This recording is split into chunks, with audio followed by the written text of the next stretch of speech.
Hi, this is Hot Girls Build Cults, the show where we explore the art of gathering, the business of belonging, and the people creating communities worth showing up for.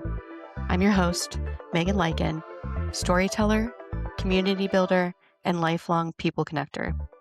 Each week, we talk to the people creating movements, spaces, and communities that make you say, I want in. And guess what? You're invited.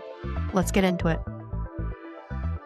Welcome to Hot Girls Build Cults. Today I'm sitting down with Emiliya Dale, a Tucson local comedian and founder of Picnic Pals. What began as a sweet little idea to help young adults make friends has become a full-blown social club. From community picnics to comedy shows to interactive dating events like Pitch a Pal, Blind Date, and The Love Operator, she's helping Tucson get offline, laugh loudly, and maybe even fall in love. At the heart of it all, Emiliya is creating the kind of community where showing up alone is brave, normal, and probably the start of a great story. Welcome. Hey, how's it going, Megan? It's going good. You know, it's been a few weeks since I recorded for my last podcast, and I'm like, it feels like starting over a little bit. I'm like, working out the tweaks again. Yeah, no, I get you. It's like Tuesdays are supposed to be better days, but I feel like Tuesdays are my Mondays. Today is feeling very Monday-ish. It is. I'm like, okay, well, at least it's Tuesday. So, yeah. So I introduced the type of events that you host, but if you could just tell us a little bit more about it, paint us a picture, and then we'll kind of go into the background. Yeah. So Picnic Pals, essentially we produce different community events in Tucson. So whether that's like comedy shows, picnics itself, we do interactive like dating shows, collage meetups, just really whatever brings community together in a meaningful, impactful way is where I want to be and where I want to have my community built out. So yeah, that's kind of what we do. We throw different things for our community so that everyone can feel involved. Included. That's the word. Included and involved. Included and involved. Yes. I will say I have been to the Pitch a Pal event and I had an absolute blast. And Yeah. it's such a unique event, and I love like that so many people rally around it. How has that one specifically been going for you? It's one of my favorite things to produce. It was just kind of an idea that I had.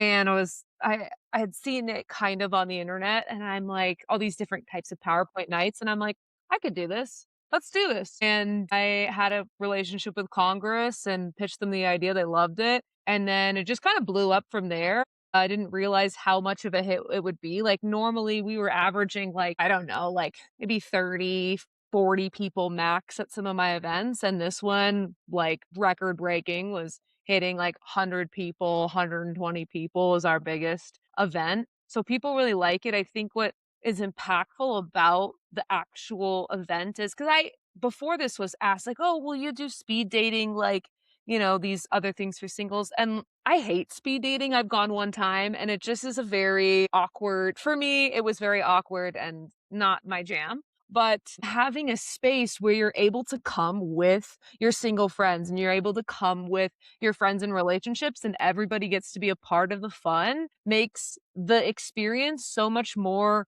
like relaxing and entertaining because you don't have to feel afraid in any sort of way. So I think that's been my favorite part of how inclusive it can be when like finding a partner is kind of a private thing, but then it becomes very involved with your friends, right? So yeah. I like how that it actually is for everyone, even if you're like not on the market, like seeking a partner. Like it's fun to like come and like support your friend or pitch your pal, or just like, see people in your community like either roast or celebrate their friends. Like it's just, Right. It's honestly for everyone. And you're right. Like I've actually participated in a handful of like speed dating events as well. And they suck. They're awful. It's like, here you have like 2 minutes to like ask identical questions to like the same 10 people, and you don't really get anywhere. You don't really get a good sense of like who they are. So Right. Exactly. kudos for bringing it to Tucson. Yeah. I want to back up a little bit because like that's when I became aware of Picnic Pals was from Pitch a Pal, but I know that you've been hosting events a lot longer than that. So like, can you take us back to like how Picnic Pals originated and like where the idea came from? Yeah. So kind of goofy, but this is when I was single. I went out with this guy and I wanted to go on a picnic. I planned the whole thing. had a good time. Things didn't work out. That's okay. I'm grateful that we met so that the idea could live in a different space. But I went on this date, planned it all, and told my friends about it. And I was like, this was so fun. Like, I want to do this all the time. I want to create a club. Like, would you guys come to like a picnic? And they're like, yeah. And I was like, okay, what about on this date? Yeah. Okay, cool. Like, I guess we're doing this thing. And then I went home, created the brand, just created like the logo, created the Instagram. I think I had came up with the name with my friends, Picnic Pals, had like a nice ring to it. Love And an alliteration. I love, yeah, you'll always see alliteration at Picnic Pals, Portrait and Pals, all the good stuff, Pitch a Pal. I like the P word. But anyways, yeah, then I printed out like a handful of flyers, put them around some coffee shops, and I decided to do this in June, like in the heat of the summer, 100-degree, maybe it wasn't 100-degree, but it was close to it. And we did the event and like 50 people showed up. And I was like, this Wow. is really interesting. Like, granted, I'm from Tucson. I know a lot of people, but it wasn't even like all the people that I knew. It was people that I had never met before, maybe friends of a friend. And I realized, maybe there is a space that is needed, this third space outside of college and outside of like couples and families that needs to be explored. And that's kind of where it came from. Wholeheartedly agree. Yeah. What year was it that you started Picnic 2 years Pals? ago. I'm just curious. Yeah. Okay. Okay, so 2024 is when it Correct. started? Yep. And then that's awesome. I love that just like out of nowhere 50 people showed up because I feel like that's, relatively difficult to do. And I think it just showcases how much like community is needed that people are just hungry for Mhm, something like mhm, that. mhm, exactly, yeah. Out of curiosity, do you ever have like when you're hosting something like that in a public space, is it difficult to identify who's part of the event versus who's not? Um, I guess are yeah. the picnic pals are the picnics monetized similar to like Pitch a Pal?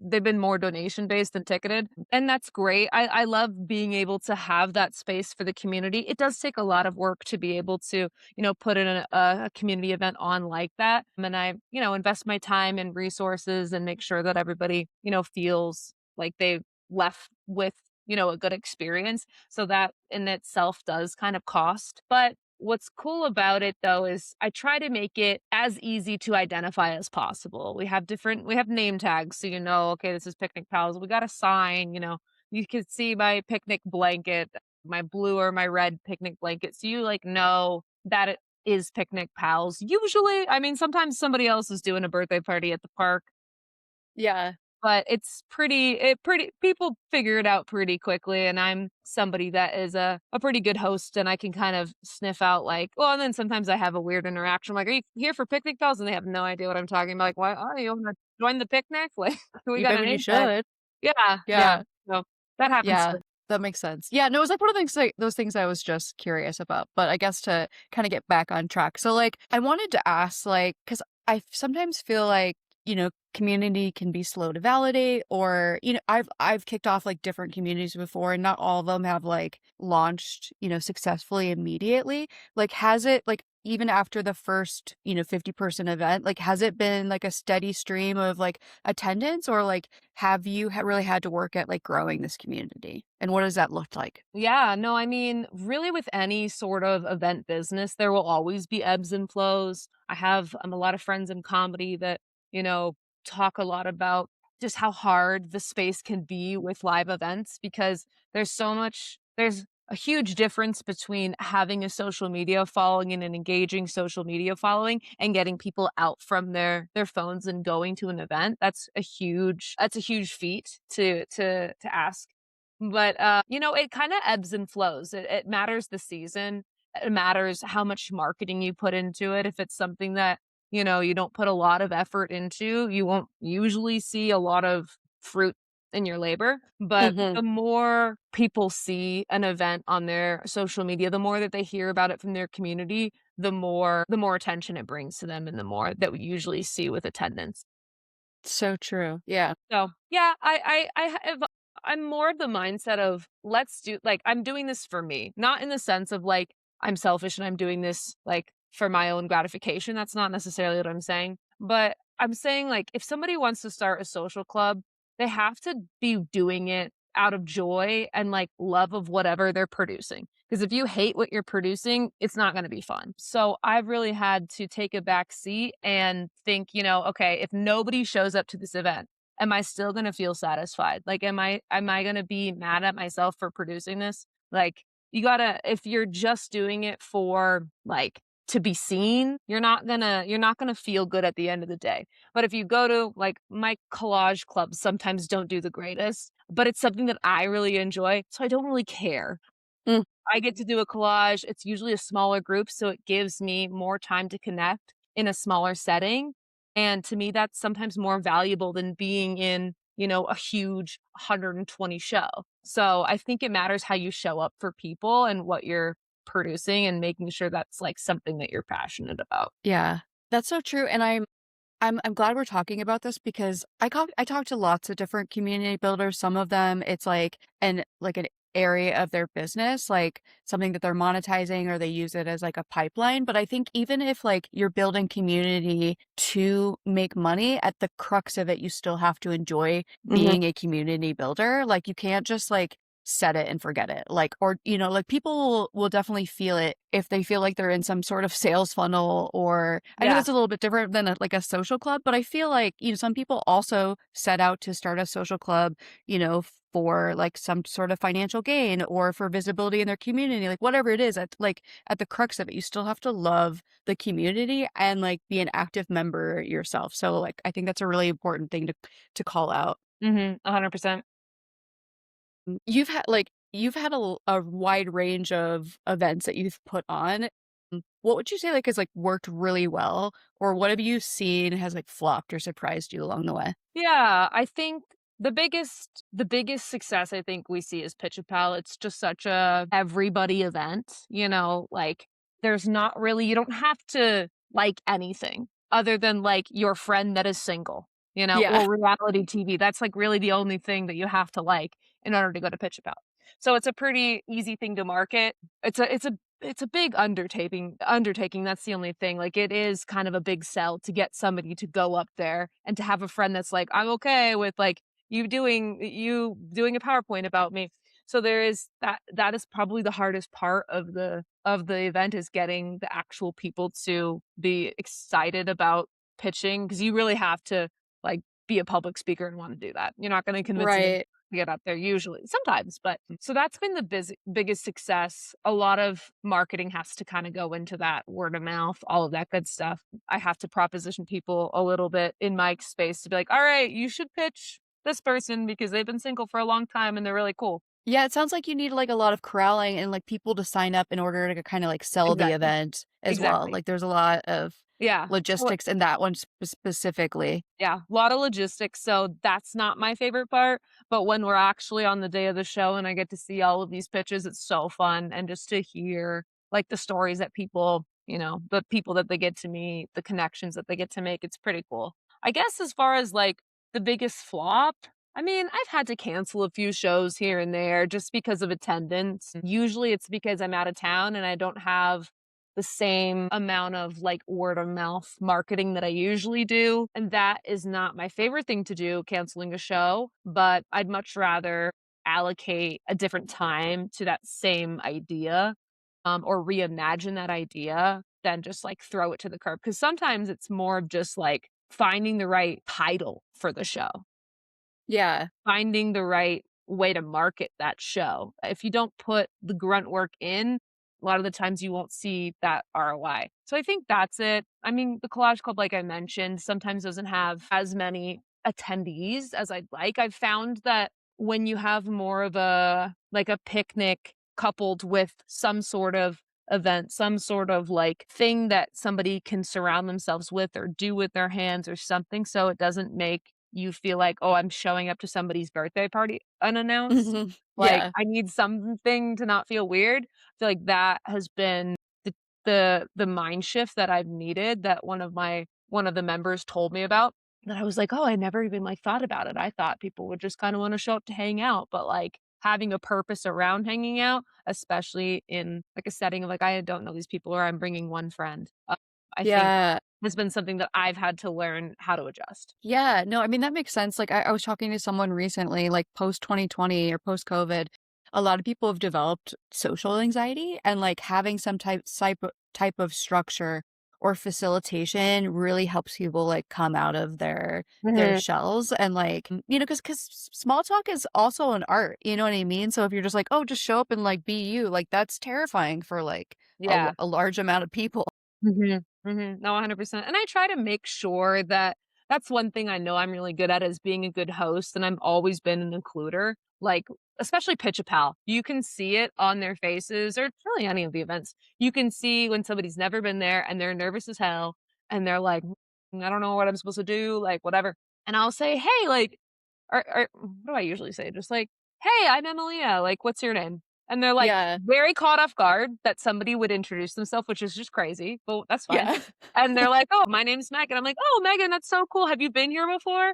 "Oh, no, I haven't." I was like, "Oh, well, I'm running the event, like, this I'll show you, like, what it's about and, like, how's your day going so far?" And just, like, making that first interaction so not awkward totally helps. And then sometimes making it totally awkward of being like, Yeah. "So, are you single?" And they get a little weird, and you're like, "Okay, the reason why I'm asking, so we have these little cards, or we have your name tag has a star on it if you're single, and the name tags that don't have a star means you're not single. So you get to pick what you want people to see, and anybody that has a star on, if you're interested in talking to them like romantically, awesome, like go do it. We have these little cards that you can put your information on. If you want to be friends with them, we've got this card. If you want to, give out your number and like go on a date with them, there's this card. And it just makes the interaction. Sometimes we have like an icebreaker, but it Yeah. makes the like a bingo card, makes the interaction like, oh, like I can breathe a little bit. Like I know enough about people to figure out who I want to talk to. And then I'll even like, I love doing this before Pitch About. People hate it, but I like to do it. It's fine. Sometimes you have to force interaction when you're like a community host. And I'll say, like, we're going to start in 10 minutes. But what I want everybody to do is stand up.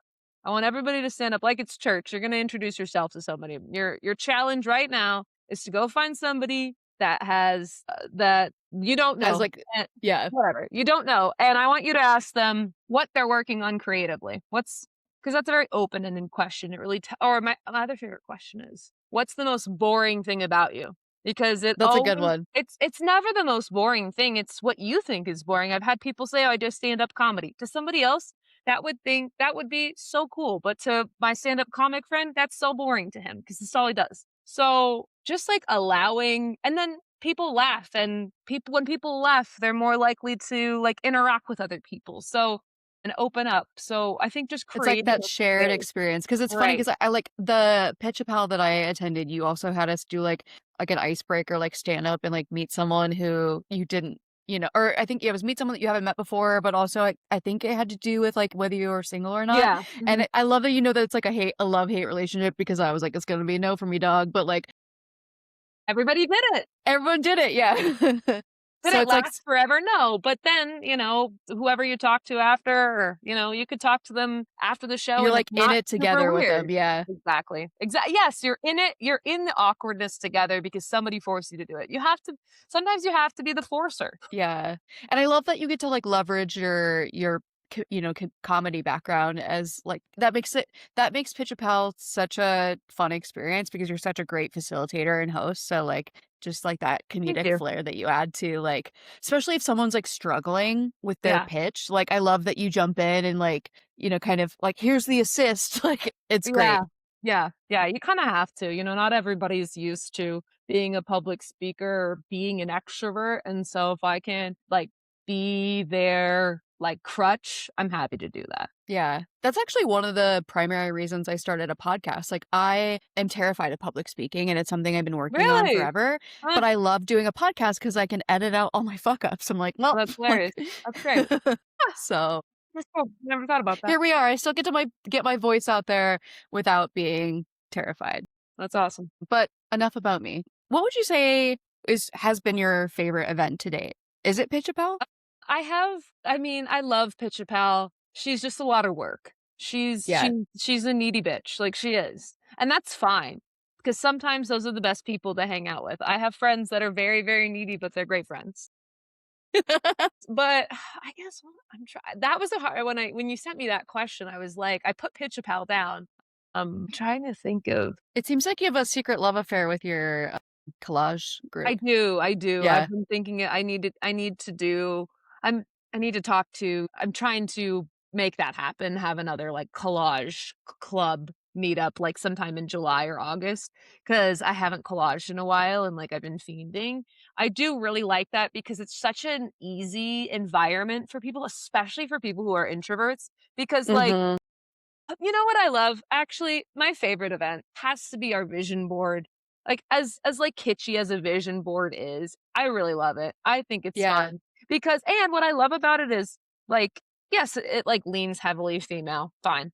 But, like, we do have, like, a handful of dudes that show up and make their vision board, and, like, I don't know why it has to be this girly thing because it doesn't. We That's all very have dreams cool. and visions. We all have dreams and visions, so I really wanna, like, ungenderize this whole, like, vision board thing because it really does help you focus in on, like, what you wanted to accomplish maybe last year that you weren't able to and, you know, what you really wanna bring into the new year. Maybe I need to do, like, a that's what I should do. I should do, like, a summer I guess it is summer now, but, like, a summer reading list or, like, a summer wish list where it's just for, like, the summer, just for the month. Mhm. I think that would be really fun. I've thought about that before. But yeah, I Yeah, just like, how can you, like, rebrand the vision board event to make it more attractive to the male audience? Mhm. I'd be curious what you'd come up with. A monster vision board. I know. I was like, how you make it like a macho man, like, vision board. Yeah, I don't know. So I guess, like, there's so many different social groups and networking events out there. What do you think, like, people experience differently at Picnic Palace as opposed to other community events? Yeah. I think what do you think they experience differently at Picnic Pals? I think that there's a lot of I think what's different is there's groups for niches. There's a group for, only women, there's a group for men, there's a group for, just networking, there's a group for singles, there's a group for all these crafting, there's all these things, but I'm somebody that's always been, like, a lover of everything. Like, I love collaging, I love theater, I love comedy, I love yoga, I love hiking, I love all these things, and I know that there's other people like me that they're not really like I'm not trying to say settler, but they're like a very hoppy person. They like hop around Mhm. to all these different things. And so I wanted to be a space where people are able to do that without judgment. Like they can come to a vision board night and they've never done a vision board and it doesn't matter. Like you don't have to, have any sort of like artistic background or even classify yourself as a creative to come and, experience a comedy show. Maybe you've never seen a comedy show, but you love to laugh. Just creating a space where you're able to experience different things that you might not have found otherwise. Mhm. Yeah, and then just being able to take away something from it, whether that's like the actual collage itself or a friend, or maybe just the feeling that it gave you to be like, I went to this alone and I didn't want to because I hate going to things alone. But like, I managed to make a friend. I managed to like feel really proud of myself for doing something that's outside my comfort zone. That's what I Yeah. want people to do because I've been there before too. I've traveled a lot in my youth alone. And I would have loved to have a space or find a group like Picnic Pals in these different countries because that's all I wanted was just like to do something, maybe make a friend and then leave and maybe have that friend or maybe not, but just to not feel awkward in a space. That's Yeah. what I want to make sure to build. I think you just truly defined, like, inclusivity, really. Yeah. Yeah. But, like, that's really like, it is. I mean, you could say something as simple as, like, it's for everyone, but, like, I mean, I like, at Pitch a Pal, at least, like, the demographic was so broad, like, everyone was there, old, young, like, different Right. gender identities, different, like, niches, like, just everyone was there, like, having a great time. Hmm. Yeah. So, I feel like sometimes when you niche down, you really like miss out on a lot of other opportunity to connect with others. Of course, like people are friends with people that, share similar interests, maybe look like them, come from a certain background, fine. But I don't think that like to me, that's not as fun. Like that's not as fun of a life that I wanna live just being stuck in, like, a very small, narrow bubble. I wanna be able Mhm. to, like, meet as many people as possible coming from different backgrounds and different altogether because that's what makes us human Yeah. and, I don't know, it's just way more fun. Yeah. I do believe, like, the type of events that you're throwing are truly are for everyone, and that's super cool. I guess, like, are there any, like, trends or, norms or things that you see in other communities that you intentionally, like, didn't follow? I guess it would be, like, not super niching down. Yeah. Yeah, it was mainly that, like, because it kinda started out as a singles thing, because like, I was tired of, like, using the dating apps to, like, meet people because they were just people that, like, I don't know, like, I guess, I mean, it's kinda counterintuitive because I've always said it's, like, people that you never really would wanna meet or, like, you would never run into, but, like, Picnic Pals is a space where, like, you have similar sort of interests. You're showing up for a hike, you're showing up for, a collage thing, you're showing up for a comedy show where those are different, like, shared things that maybe you'll want to talk to somebody or have interest in somebody that comes to that. But, yeah, I feel like that only limited me when I first started because then people felt like, "Oh, I can't come if I'm not single. Oh, Mhm. I have to be single to come?" Like, ooh, like that's what I faced in my first year of like, "Oh, you should come to this like thing that I'm throwing. It's for singles." Ooh, I hate being single. Why would I want to go to something that I hate? So it's like, how Yeah. do we rephrase that and like include everybody? Because yeah, it like being single isn't super fun, but it doesn't have to be like a stuffy singles event, you know? So that's kind It's of so interesting, like, how when something's, like, framed as, like, a dating event or a singles event, like, how it truly changes the energy in the yeah, room, like, I went to a speed dating event recently, but it was called speed vibing, and it was just, like, even if you don't walk away with, like, a love interest, like, you might meet a friend, like, and I think it, like, people relaxed a lot more, but, like, yeah, it's tough. Anytime you put, like, dating or singles onto an event, it does add an extra layer of, like, I don't not complexity, but, like, nuance, like, you can fee yeah, it's an energetic, like, shift. They're like, "Oh, I need right. to, like, show up as a certain version of myself," versus, like yeah, it's like And an there's a lot of identity shift. expectations. There's a lot of expectations too of like a singles thing because, then yeah, people do walk in kind of like a little bit on edge and like having a lot of it's like going on a date and like expecting this person to be the love of your life, like expecting you're going to find a boyfriend or a girlfriend or a partner at this event. Like that might not happen, but if you are of the mentality and like I mean, it sounds like whoever ran this did a great job because you're setting up the event correctly of like, "Hey, like, maybe we aren't gonna have the right ratio." Like, "Oh, no." You're throwing that out the window. It's not gonna be a concern because you've set it up correctly. And then you've set up the expectation for the people correctly too of like, "Hey, like, if you don't meet the love of your life, it's not on you, it's not on me. Like, this is just a fun thing that we're doing." And I think that's the difference that, like, this generation has to go into with dating is, like, we can't expect that like an app or even Picnic Pals like can find the love of my life, but I can put myself in places where I'm gonna meet people that maybe can, push me in the right direction or introduce me into the right person or be in the right space. Yeah, yeah. No, yeah, again, this I keep thinking about this because the space is so difficult, and I'm glad that they positioned it as, like, speed vibing because again, the ratio was way off, It like, always is, yeah.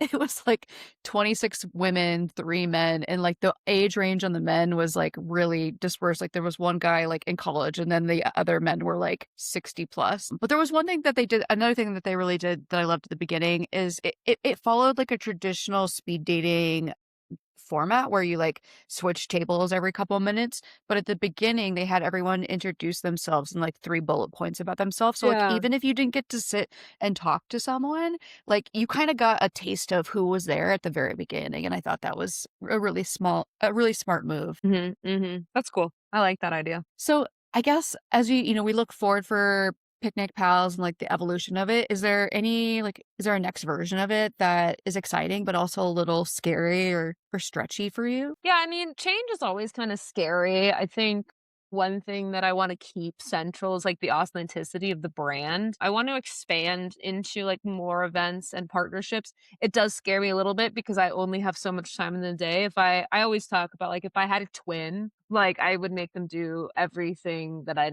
don't want to do.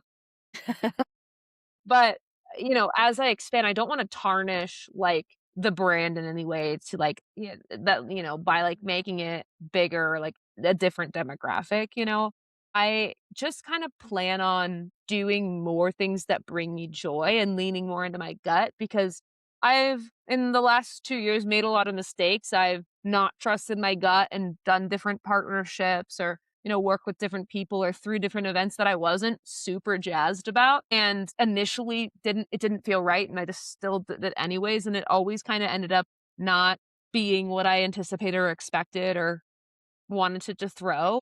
And so I think just listening in on like my intuition more, because that's going to guide the trajectory. I don't know, like, bro, I didn't know I was going to do this 2 years ago. If you would have told me I was doing this, I would have been like, what? Why are you throwing picnics? Like, has the dating game really gotten this bad? Apparently, but yeah, I think it's more about just doing what has been working and kind of reflecting about the things that I've really enjoyed and moving in that direction rather than like chasing what I think would be beneficial for the brand, I guess, or like Yeah. beneficial for what other people want. Like, of course, you have to take into account like what your community wants, but I feel like you at the end of the day have a better concept of where you think that the vision is than just people that have come to the events. Yeah.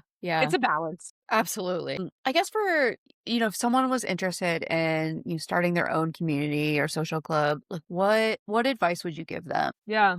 Yeah, I think taking a good look at, like, you as a person, like, I'm somebody, like, that is kinda type A, but kinda type B. I'm, like, a type A minus. Like, I I'm really methodical, really list oriented, when it comes to some things, and then my type B is a little bit more whimsical and a little bit more improv, and so I feel like you kinda have to have both of those things if you wanna run sort of a social club, because you have to have all the ducks in the row, but then when you forget a sign or you forget, whatever you had forgotten for that event, because you will forget something because you're doing everything, you have to be kind of whimsical and carefree and like not let that get to you and just think about the focus in on the things that you can control and pivoting. So I think Yeah. that's important. I think surrounding yourself with people around you that you can lean on is super important because you think that you're going to be able to do this alone and you're not going to be. Like you're going to have to lean on different people to help out, set up, if a event flops, like they're your cheerleader. So I think that's super important. And then just like going in with the mindset of like doing this for you and your community. If you're just doing this to feel seen, you're gonna be really disappointed, because you're gonna have an event where 1, 2 people show up, and it's not gonna feel like you did anything or it's not important because that didn't affect a bunch of people. Don't Mhm. don't go into it thinking about the mass, thinking about being seen, thinking about the followers or anything like that because you will feel so dead inside. You should go into it wanting to impact yourself and your community and leading the way with the things that you actually enjoy is what I would say. Yeah. Wholeheartedly agree with that, and I feel like the most successful communities are the ones it was truly inspired by what the community builder wanted. They're like, "I wanted something that my community didn't have it, so I built it for myself." And, like, the bonus was people coming to it, like Exactly. yeah. Right. What would you say is, like, the hardest part about building a community? Consistency. I Yeah. think consistency has been really, really hard for me because it's always been this dance of, well, okay, I would say consistency and authenticity because that's how you know you have a good social media brand. But that's so hard. It's so hard to want to show up for your community, but then be on social media and have to like advertise and like use a platform. Like it's all a medium, but sometimes you focus in on the wrong details of, "Oh, event didn't do as well." Well, maybe it was because of the engagement on my posts or all of that stuff. So all of like the kind of technical stuff is the hardest part for me. I guess I'm tech savvy, but it's more so being consistent about the process of like it takes somebody 12 times seeing something for them to buy. Right. It takes somebody 12 times, 12 different mediums for somebody to decide, "Oh, I think I like this or I don't like this." I guess immediately they probably wouldn't like it. But so Yeah. That's a that's a helpful lot of for work. reminder for anyone, like, who's Right. showing up on online because you're like when you're doing it yourself, you're like, "Oh, am I posting too much? Like, am I annoying people?" And you're like, No, "No, they're you're not even not. paying attention to your stuff at all." No, Like, at no. I think that's the hardest part is, like, being relevant and being authentic and being consistent, because I think I'm really authentic. I throw really good things, and that's the difference between, like, a good business and a great business is the consistency that you put into it, and I've had my days where I'm great at that. I've recently not been as consistent as I'd like. I'm my biggest critic, but I think the more you are consistent, the easier it will truly get. yeah. With the rise of, newer social clubs in different communities, how do you navigate or what's your perspective on competition or, Mm, like, other social clubs coming up yeah. in your space? No, that's great, and that's something that I've had to really challenge myself because I'm somebody that's a pretty judgmental person. Not really in this space. You can't be there's no competition. There's if it's you versus them, it's not gonna be good for you. I think I come from more of the mindset of like, let's partner if it makes sense. Mhm. Like, I've done a couple of partnerships and like you have 2 audiences that are now coming together. So instead of, one you're doing one event where you have this circle of people, picnic pals. If I'm doing an event with Tucson Love Letter, or if I'm doing an event with Linus at Face Me Portraits, then I have 2 pools of people that I can work with and that can benefit from like a cool event. So I don't necessarily think that competition's been has always been good for business. Like McDonald's doesn't operate without Burger King, like, Yeah. you have to have some sort of competition. I don't think and the thing is, like, you as McDonald's can't get mad if somebody goes to Burger King, that's just, like, the nature of the game, right? Yeah. Yeah. Doing the same thing Yeah.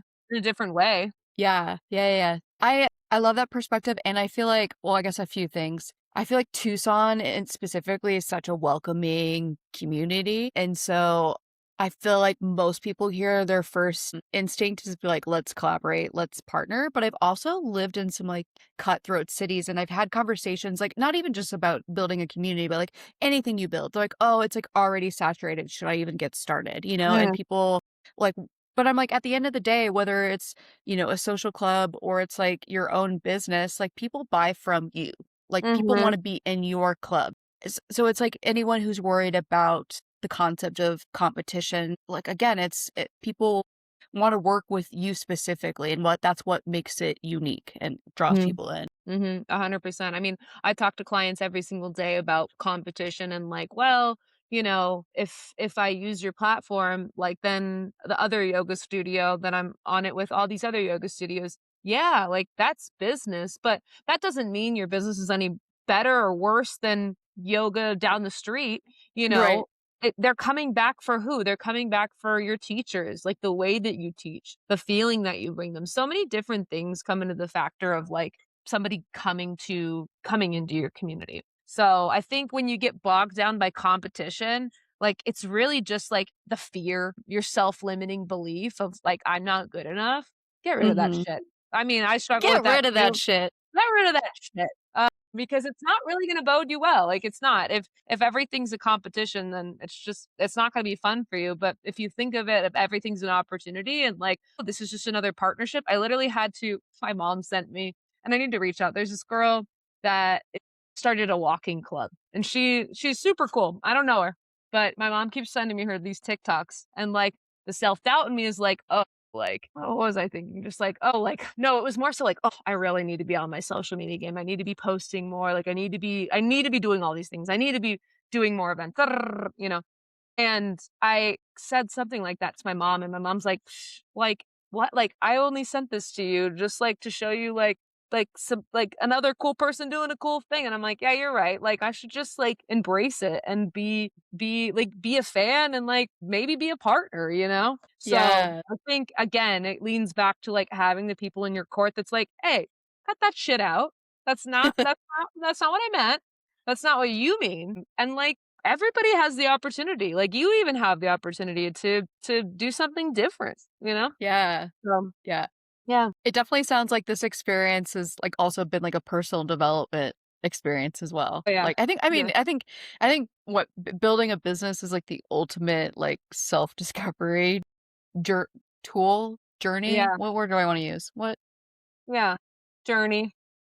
journey is a good one. Yeah. Mhm. Well, amazing. How can people connect with you? Follow your events? Where can people find you? Yeah, so as of Monday, we have a live, website, it's picnicpals with a Z.com.